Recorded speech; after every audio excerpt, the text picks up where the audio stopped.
Ceci est un livre audio autogénéré par Google. Introduction.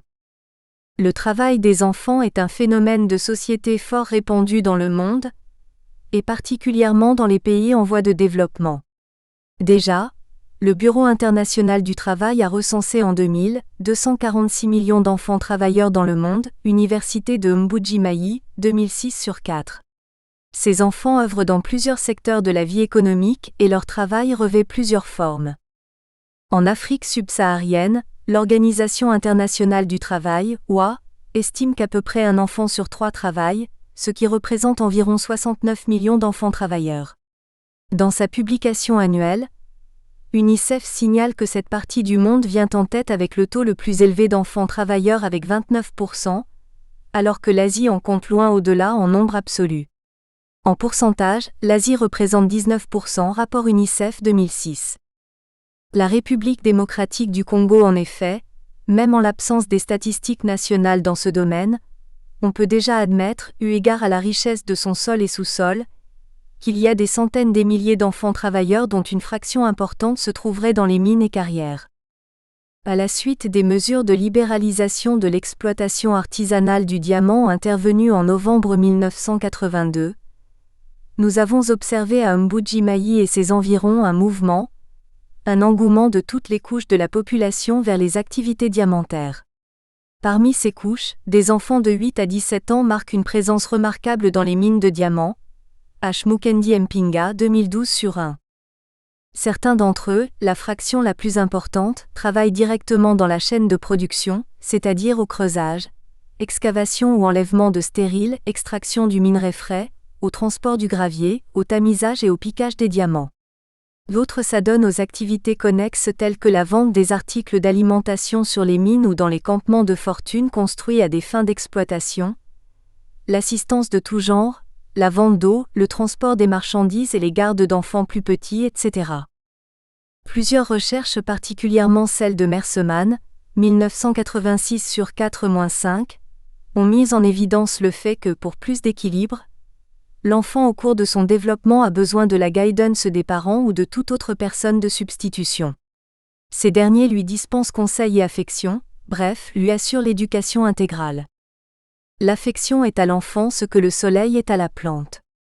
À ceci s'ajoute la nécessité de l'instruction que l'école moderne assure. Cette instruction requiert à son tour une fréquentation scolaire régulière et une attention soutenue que la participation des enfants aux activités diamantaires ne favorise guère. Par ailleurs, l'exploitation artisanale des diamants a engendré des nouveaux modes de vie. Nous assistons à la naissance d'un nouveau type de village construit à proximité des mines et des rivières où vivent dans la promiscuité totale femmes, hommes et enfants de tous âges. En ces lieux comme sur les sites miniers, nous avons noté une fréquence élevée des comportements tels que l'agressivité, la sexualité précoce, la consommation de l'alcool et des drogues, des propos orduriers et injurieux et relevé également l'abandon et les retards scolaires avec leur corollaire la montée de l'analphabétisme.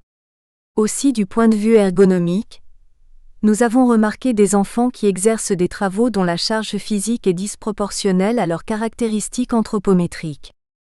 Cet environnement, quelque peu atypique, avec toutes ses caractéristiques, procure à l'enfant en développement une autonomie, un espace de liberté et d'autoprise en charge précoce. Sur le plan strictement théorique, nous admettons avec Kurt Lewin, dans sa théorie de champ, que la dynamique de la personnalité d'un individu se construit à partir de son espace de vie ou de son environnement psychologique total dont il a l'expérience subjective. De ce qui précède, tout porte à croire que cet environnement caractérisé par l'hostilité et pas mal de contraintes est invivable. L'enfant qui évolue dans l'exploitation artisanale de diamants ou dans des activités connexes n'est pas, non seulement à proprement parler une victime passive, mais aussi un acteur. À ce titre, il développe des mécanismes de résilience qu'il nous importe de découvrir et d'expliquer. Il faut entendre par résilience d'après Grotberg, 1995 sur 1, la capacité humaine universelle de faire face aux adversités de la vie, les dépasser et même en être transformé. Il s'agit d'un processus évolutif qui doit être promu depuis l'enfance. En sciences humaines, notamment en psychologie et en sociologie, Monsieur Hanot 2005/4, considère la résilience comme un processus dynamique impliquant l'adaptation positive dans le cadre d'une adversité significative. Au regard du contexte qui caractérise les enfants qui travaillent dans les mines et carrières, nous sommes fondés d'affirmer qu'aller travailler dans les mines et s'y accommoder est pour ces enfants un acte de résilience. Sa conduite dépendrait des possibilités qui s'offrent à lui de s'organiser avec ses pairs et de mobiliser ainsi leur solidarité. Elle dépendrait ensuite de sa capacité à tirer parti de ces divers éléments du champ psychologique, et plus particulièrement, de ses capacités à construire ses rapports avec autrui, à communiquer avec eux, à nouer et à renverser les rapports sociaux, et plus profondément peut-être, à supporter les tensions qu'entraînerait éventuellement tout risque de conflit. Elle dépendrait enfin et surtout du choix du meilleur parti à prendre à partir d'une connaissance intuitive de tous ces éléments, Monsieur Crozier, 1977/37. Comme on le voit, notre approche est essentiellement psychosociologique car nous accordons une importance primordiale au vécu quotidien des enfants qui travaillent dans les mines. Dans le cadre de notre mémoire du diplôme d'études approfondies en psychologie, DEA, que nous avons consacré au vécu psychosociologique des enfants qui travaillent dans les mines, nous avons observé que cette catégorie d'enfants est confrontée à une série de contraintes. Déjà avant d'aller travailler dans ces lieux, ils vivent une autre contrainte qu'est celle de la précarité des conditions de vie. Sur les lieux d'exploitation et d'hébergement, ils font face à des intempéries puis froid-chaleur, des mauvaises conditions d'hygiène alimentaire et environnementale, des scènes de violence physique et verbale, les risques d'accidents, les injustices dans la rémunération du travail rendu ou le partage des biens, la pénibilité du travail d'exploitation artisanale. À ces conditions s'ajoute la pauvreté qui a poussé ces enfants à accepter de travailler dans les mines. Sur fond de ces constatations, nous nous posons une question fondamentale qui devient pour nous la question de recherche, celle de savoir quels sont les mécanismes de résilience mis en œuvre par ces enfants travailleurs dans les mines pour s'en sortir devant des conditions de vie et de travail contraignantes. Ces mécanismes sont-ils rationnels ? Pour opérationnaliser la recherche, cette question appelle deux autres sous-questions que nous rendons ici de la manière suivante. 1. Les stratégies utilisées ainsi que leur rationalité sont-elles différentielles selon qu'il s'agit des filles ou des garçons ? 2. Les mécanismes de résilience ainsi adoptés modifient-ils les rapports en famille à l'égard des parents ? Eu égard aux contraintes de l'environnement du travail et aux conditions de vie, nous avons formulé l'hypothèse principale de la manière suivante.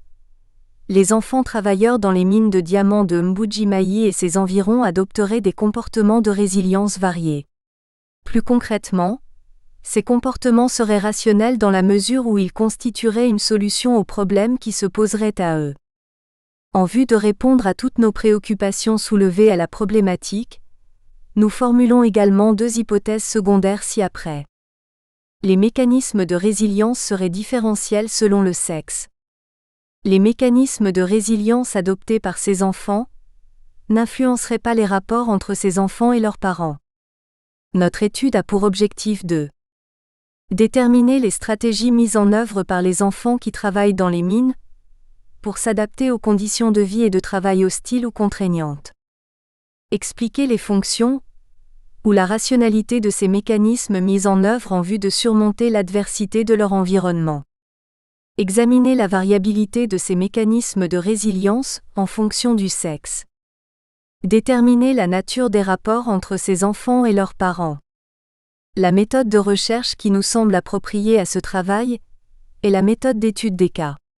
Elle consistera à analyser de manière approfondie les cas des enfants travaillant dans les mines, en vue de produire des nouvelles connaissances sur cette catégorie d'enfants. Pour recueillir les données, nous utiliserons l'observation et l'entretien. Au cours de l'entretien, nous avons récolté de brefs récits de vie. Les informations issues de ces deux techniques seront complétées et enrichies par celles recueillies au moyen d'un test projectif. Le test du dessin de famille de L. Corman 1967. Nous y reviendrons plus en détail au deuxième chapitre. Outre l'introduction et la conclusion générale, notre travail est subdivisé en 3 grands chapitres. Le premier chapitre est intitulé « Cadre conceptuel et théorique ». Dans ce chapitre, nous définissons les concepts clés et associés, présentons ensuite des notions spécifiques inhérentes au travail des enfants, enfin nous développerons quelques théories explicatives relatives au comportement opératoire. Le deuxième chapitre porte sur le cadre méthodologique. Dans celui-ci, nous décrivons d'abord le champ d'investigation, la situation géographique, situation administrative, situation démographique, situation économique. Ensuite, nous complétons ce cadre d'investigation par une description de localités et sites miniers retenus. C'est également ici l'occasion de décrire la population cible, l'échantillon, la méthode et les techniques de recherche ainsi que les difficultés rencontrées. Le troisième chapitre est intitulé Présentation, analyse des données et interprétation des résultats. Comme son titre l'indique, nous y présentons et analysons les données puis interprétons les résultats. Nous terminerons ce chapitre par une ébauche de construction théorique et des recommandations. Chapitre 1er, cadre conceptuel et théorique. Comme nous venons de l'annoncer précédemment, ce chapitre est essentiellement théorique. Il présente des précisions conceptuelles, les notions spécifiques relatives au travail des enfants, les théories explicatives inhérentes au processus d'adaptation ou au comportement opératoire. 1.1. DEFINITIONS des concepts.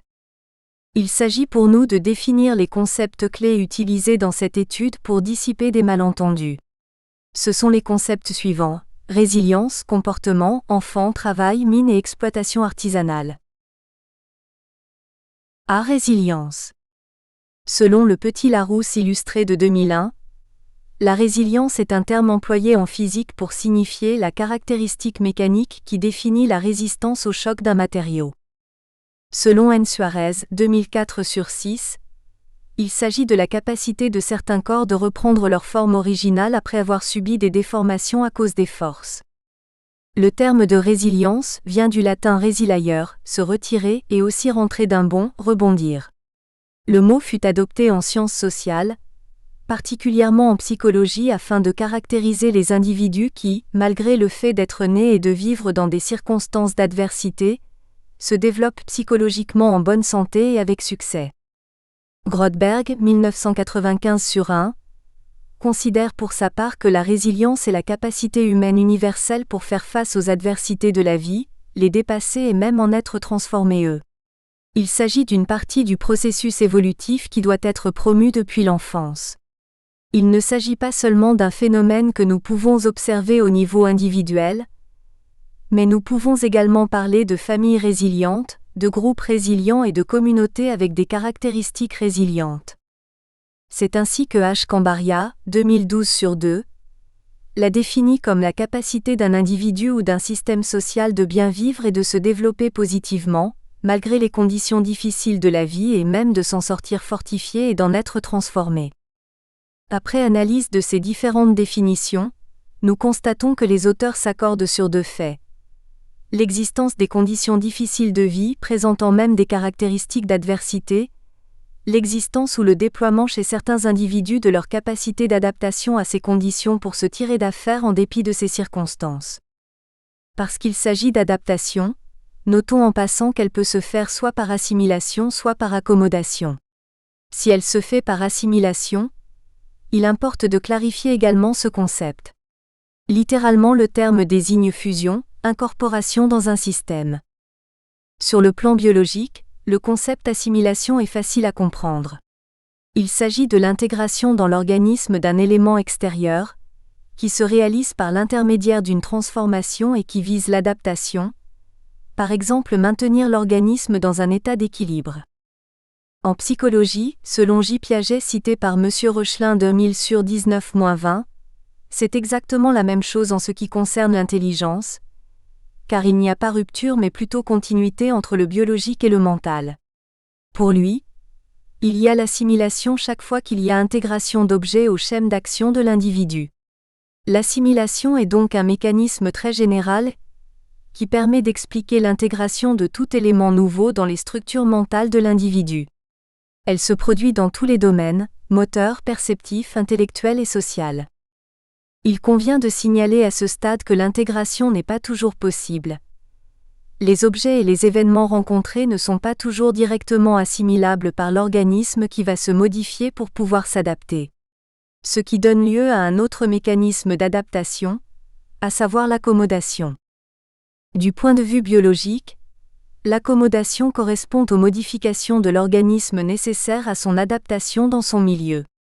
Une plante provenant d'un pays donné doit s'adapter au changement climatique et au nouveau terrain dans lequel elle a été plantée. Selon N. Lamy, 1967, l'accommodation est un processus adaptatif grâce auquel un organisme peut porter sans danger les modifications de son milieu. Pour ne pas subir de trop graves dommages, dans certaines circonstances où il lui est impossible de résister autrement, l'individu est obligé de s'accommoder donc, de réagir de la manière la plus adéquate possible aux astreintes de l'environnement extérieur. J. Piaget M. Reuchlin, 1985/36-37, considère pour sa part qu'il y a accommodation, dans le domaine de l'intelligence, lorsqu'après assimilation aux schèmes du sujet, l'intelligence modifie ses schèmes pour les ajuster aux données nouvelles. Pour illustrer sa pensée, J. Piaget donne l'exemple d'un bébé qui a appris à saisir les petits objets qui se trouvent à sa portée, et qui ne peut dans un premier temps attraper des objets volumineux ou des fluides comme l'eau, car son schème de préhension manuelle n'est pas adapté à ces nouveaux objets.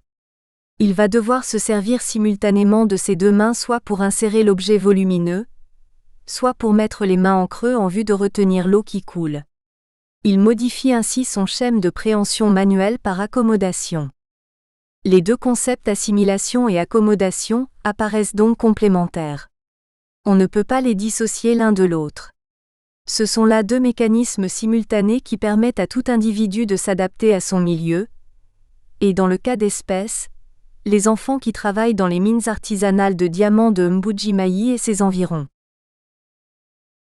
B. Comportement. La plupart des psychologues contemporains, en particulier M. Reuchlin, 1985/15 et Erdrose, 1985/12, définissent la psychologie comme la science du comportement des organismes. Par comportement, ils entendent en premier lieu les conduites ou activités qui peuvent être observées objectivement, à la fois des réactions isolées de certains muscles ou de certaines glandes et les patterns organisés et dirigés vers un but qui caractérise l'organisme comme un tout.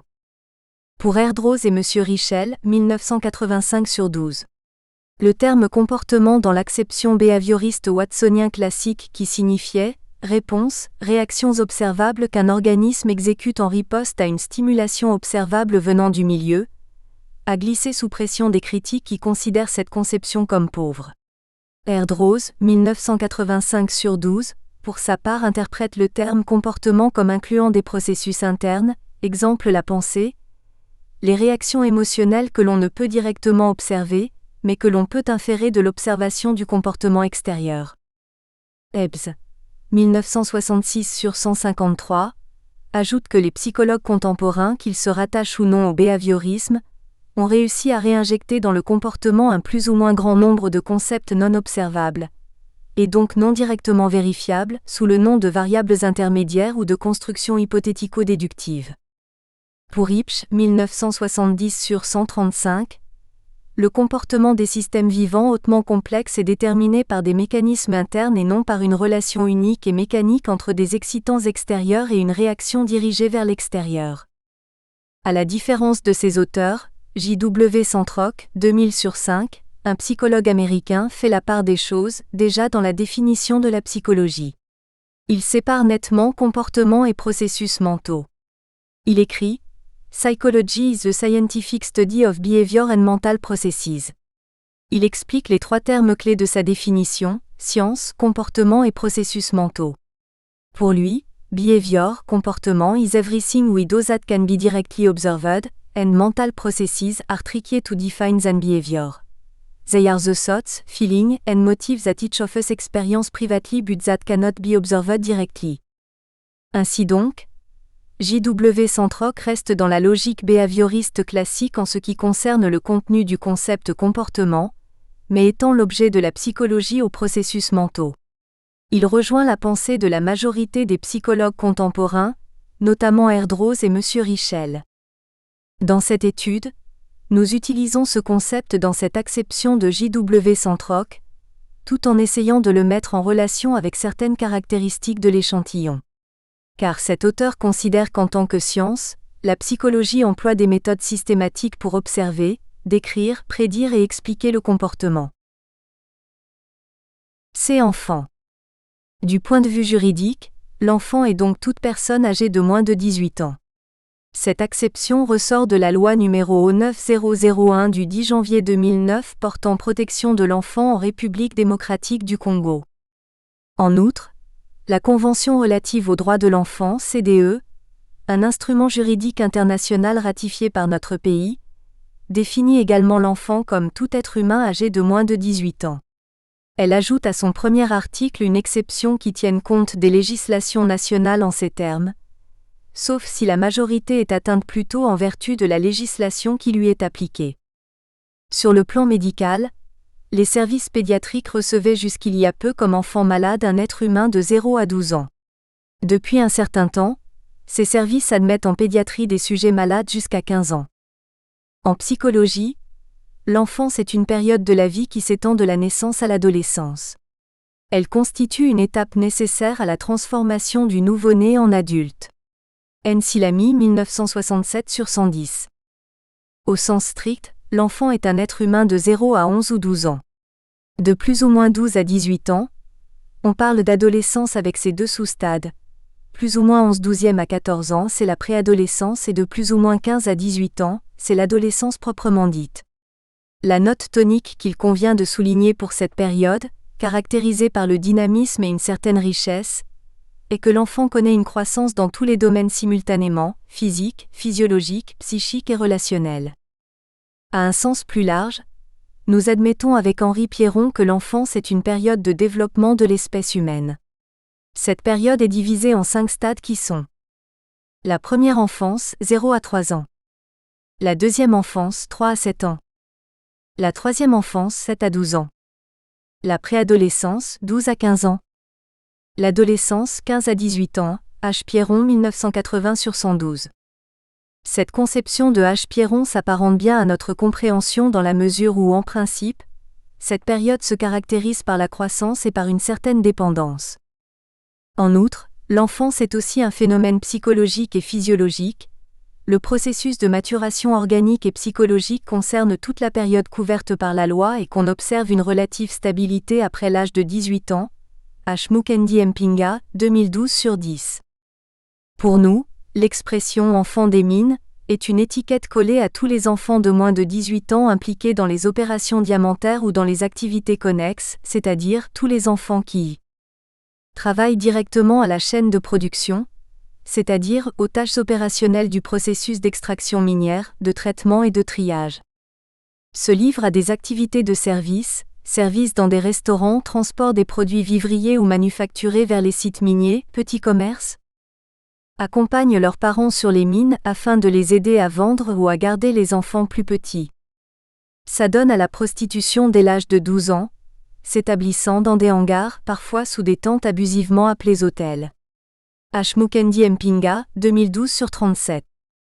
Eu égard à la promiscuité qui prévaut en ces lieux, tous ces enfants sont touchés d'une façon ou d'une autre par les effets de l'exploitation des matières précieuses.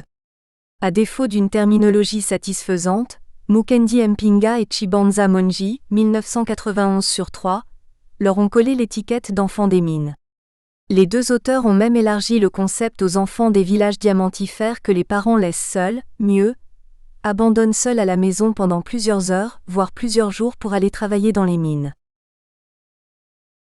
Des travail. Pour J.V. Kabambi Ntanda, 2003/8, le travail est le terme général employé pour désigner toutes les activités ou opérations concrètes qu'une personne exécute effectivement pour accomplir les tâches qui lui sont assignées. Que l'on exécute une tâche, que l'on occupe un poste de travail, que l'on tienne ou remplisse une fonction, tout cela couvre le terme générique de travail. Donc, le travail est composé des choses et actes ou opérations effectivement accomplies, c'est-à-dire des faits. On constate dès lors que le concept couvre un champ relativement vaste et comprend des termes souvent employés l'un pour l'autre tels que emploi, fonction, gagne-pain, métier, profession, voire boulot, job, etc.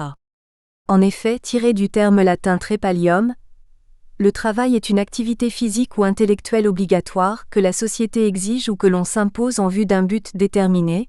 N-Silami 1967/304. Dans la vie quotidienne, nous avons souvent observé que le travail contribue à la bonne insertion sociale de l'homme en lui procurant une occupation régulière, qui le valorise par rapport à ses semblables, et lui offre l'opportunité d'accéder à l'autonomie financière. P. Robert souligne également que du point de vue économique, le travail se définit comme toute activité économique des hommes, aidée ou non par des machines, organisée en vue de produire des biens et des services répondant aux besoins individuels et collectifs. Ici, le travail est un facteur de production. À ce titre, il est lui-même un bien de prix que Karl Marx a appelé « force du travail ». Ce qui est commun à toutes ces quatre définitions, c'est le fait qu'au terme de l'activité, qu'elle soit obligatoire ou autodéterminée, l'homme en retire une rétribution, un prix quelle que soit la forme et l'acception qu'il peut prendre. Salaire, honoraire, émolument, appointement, traitement ou la modalité de rémunération en monnaie, en nature, etc. En science, le travail peut être employé pour signifier une action continue, progressive aboutissant à un effet que l'on peut constater. Exemple, le travail de fermentation, d'élaboration ou modification progressive. On dira par exemple que le temps avait fait son travail. H. Mukendi Mpinga 2012/11. Le travail signifie également en science un produit d'une force par le déplacement de son point d'application. C'est pourquoi que la notion d'énergie recouvre celle de force et de travail en physique. Les obstétriciens appellent travail dans leur contexte professionnel les contractions utérines qui précèdent un accouchement et qui s'accompagnent des douleurs. H. Mukendi Mpinga, 2012/11. On parlera dans ce cas d'une femme dont la grossesse arrive à terme, et qui vit les contractions utérines ainsi que de tous les muscles voisins en préparation naturelle de l'accouchement, qu'elle est en travail. Nous retenons pour notre étude le sens du travail économique avec ce qu'il implique de recours ou non à une machine, à un outil et ce que son exécutant en retire. Dans ce cas, il s'agit de préciser dans cette étude que le travail dans sa définition acceptée ci-dessus et exécuté par un être humain de moins de 18 ans, peut être qualifié de travail d'enfant pour toutes les raisons de maturation évoquées autour de l'enfance. Toute autre précision y relative peut être versée, dans la mesure du possible, au point relatif au travail des enfants dans les textes légaux.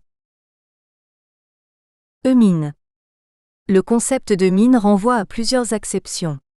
Dans le domaine militaire, on parle des mines antipersonnelles et des mines anti-chars utilisées dans les stratégies de guerre. En exploitation des carrières et des mines, on utilise également le terme mine, pour désigner des charges d'explosifs qui permettent de faire éclater des grosses masses rocheuses en particules plus utilisables ou accessibles à un traitement approprié. La mine qui nous intéresse dans ce travail se définit comme un terrain d'où l'on peut extraire un métal, une matière minérale utile, qui s'y trouve sous forme de gisement ou d'alluvion. Le terme mine peut également se comprendre comme une cavité pratiquée dans le sous-sol, et ensemble d'ouvrages souterrains aménagés pour l'extraction d'un minerai. Robert P. 2001/1602. Au sens large, d'usage dans les milieux des exploitants de diamants, nous dirons que le terme mine signifie tout lieu où les gens se livrent à la recherche du diamant, que cette recherche s'effectue dans les galeries souterraines appelées Majimba, comme à Boya, à Bakwachimuna ou encore dans les lits des rivières comme dans les mines de la périphérie de Mbuji-Mayi. Majimba, pluriel de Dijimba en Siluba désigne un puits profond d'environ 3 mètres et plus et de plus ou moins 1 mètre de diamètre. Dans cette acception, la mine est un espace géographique comprenant plusieurs puits de diamants exploités par différentes équipes de creuseurs. Ceux-ci attribuent à chaque étendue ainsi comprise un nom qui peut évoquer le nom d'une personne qui a découvert le gisement ou l'alluvion ou le nom de la rivière la plus proche ou encore tel élément du relief, ou enfin celui d'un événement politique, social ou culturel, en vogue au moment de l'ouverture de mines, H. Mukendi Mpinga, 2012/12. F. Exploitation artisanale. À l'opposé de l'exploitation industrielle qui implique le recours à des engins perfectionnés et puissants utilisant l'énergie électrique et ou mécanique pour une grande production, ou pour une production à grande échelle, c'est l'exploitation artisanale. Elle utilise un outillage rudimentaire, bêche, pic, barre de mine, pelle manuelle, tamis, sac, corde, et l'essentiel de l'énergie provient de la force musculaire de l'exploitant. La loi portant autorisation de cette activité limite les zones d'opération, en interdisant ce mode sur des concessions confiées aux exploitants industriels. Dommage qu'en ce qui concerne le diamant, le polygone minier de la Miba connaît toujours des incursions des creuseurs clandestins et des suicidaires en provenance de Chitenge, Kabu, Loamuela, Bakwachimuna et de la ville de Mbujimayi. Suicidaire, terme qui désigne dans le langage courant en milieu d'exploitation industrielle et artisanale du diamant un ramassis hétéroclite des déserteurs de l'armée et de la police, des enfants de la rue ou de simples bandits. Pour piller les diamants, les suicidaires tuent. Ils tuent les creuseurs récalcitrants qui refusent de leur remettre le gravier volé au polygone minier de la Miba. Ils abattent les gardes miniers qui les empêchent d'opérer en toute quiétude ainsi que les policiers réguliers commis à la protection des concessions. Certains enfants de moins de 18 ans rallient les rangs de ces malfaiteurs et se trouvent ainsi exposés, non seulement à la prison, mais aussi à la mort violente car les suicidaires eux aussi ne sont pas à l'abri de la justice populaire qui n'hésite pas de les brûler vifs, ou de la vengeance de la police qui ne rate pas l'occasion d'user du principe de la légitime défense. Il en est de même des installations de la Société des Anuis congolais des investissements miniers, SACIM en sigle, de Chiboué à Boya. Cette dernière, dénommée d'abord Société congolaise des investissements miniers, est née sur les cendres de l'ex-SENGAMINES. 1.2. Notion SPECIFIQUES relative au travail des enfants. Dans cette section de notre étude, nous présentons quelques notions spécifiques relatives au travail des enfants avec notamment généralité, historique, situation actuelle dans le monde, déterminant du travail des enfants, effort vers l'abolition particulièrement dans l'évolution du droit ainsi que sur le travail des enfants dans les mines. Travail des enfants. A1. Généralité. Le travail des enfants est la participation des personnes mineures à des activités à finalité économique, et s'apparentant plus ou moins fortement à l'exercice d'une profession par un adulte. L'Organisation internationale du travail, OIT, le définit en comparant l'âge à la pénibilité de la tâche, du moins pour les enfants de plus de 12 ans. En pratique, parmi les enfants travailleurs, on distingue ceux qui exercent un travail acceptable, léger, s'intégrant dans l'éducation de l'enfant et dans la vie familiale, permettant leur socialisation, et ceux qui exercent un travail inacceptable, s'effectuant trop longtemps par un enfant trop jeune, présentant un caractère trop dangereux, etc. Lors de l'analyse du travail des enfants, l'OIT retient les définitions suivantes.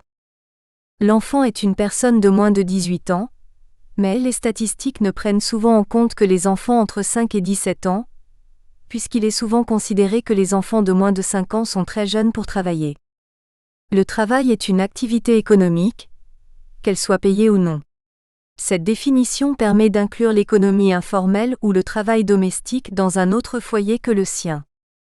En 2000, on a estimé que plus de 210 millions d'enfants de 5 à 14 ans et 140 millions d'adolescents de 15 à 17 ans exerçaient une activité économique dans le monde. Plus de 8 millions se trouvent dans une des pires formes de travail des enfants, Bémanier 2003 sur 3.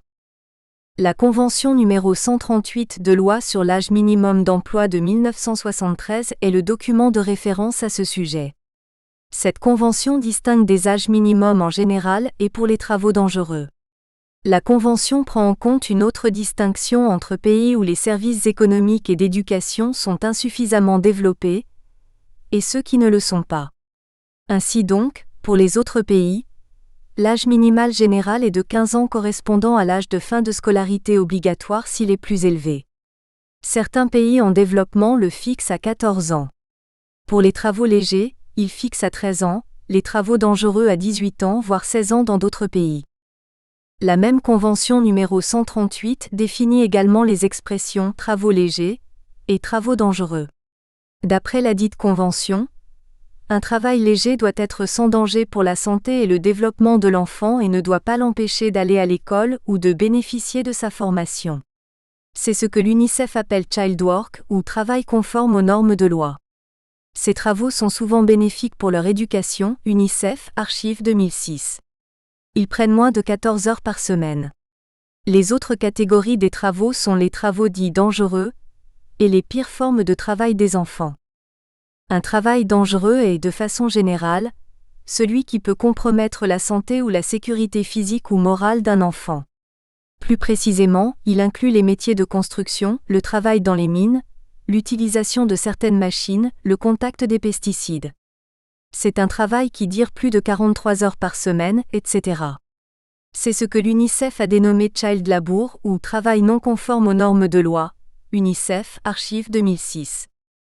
Les pires formes de travail des enfants sont définies par la Convention de loi numéro 182 article 2. Elle inclut dans cette catégorie de travail des enfants, le trafic d'enfants, le travail forcé ou en remboursement d'une dette, la participation des enfants à des conflits armés, en tant qu'enfants soldats, mais aussi comme messagers, porteurs, etc., l'exploitation sexuelle par la prostitution et la pornographie ainsi que les activités illicites comme le trafic de drogue. A2. Historique du travail des enfants dans le monde. On ne peut plus se leurrer, le travail des enfants est un phénomène des sociétés. On le connaît dans tous les pays, et de tout le temps. Le travail des enfants existe depuis l'Antiquité. L'enfance étant alors une période courte, les jeunes filles sont mariées tôt, 14 à 15 ans, et les enfants participent aux tâches domestiques et agricoles. Le cercle familial est le principal lieu de travail, les enfants participant ainsi à l'économie du ménage. P. Ariès, 1975/30. Si les garçons apprennent progressivement le métier du père, les filles sont éduquées à la tenue de la maison, puis à partir du Moyen Âge, les garçons sont employés dans l'artisanat à la maison, par exemple avec le tissage. L'éducation au Moyen Âge n'est guère répandue, la scolarisation reste réservée aux familles aisées. Philippe Ariès, 1975/31.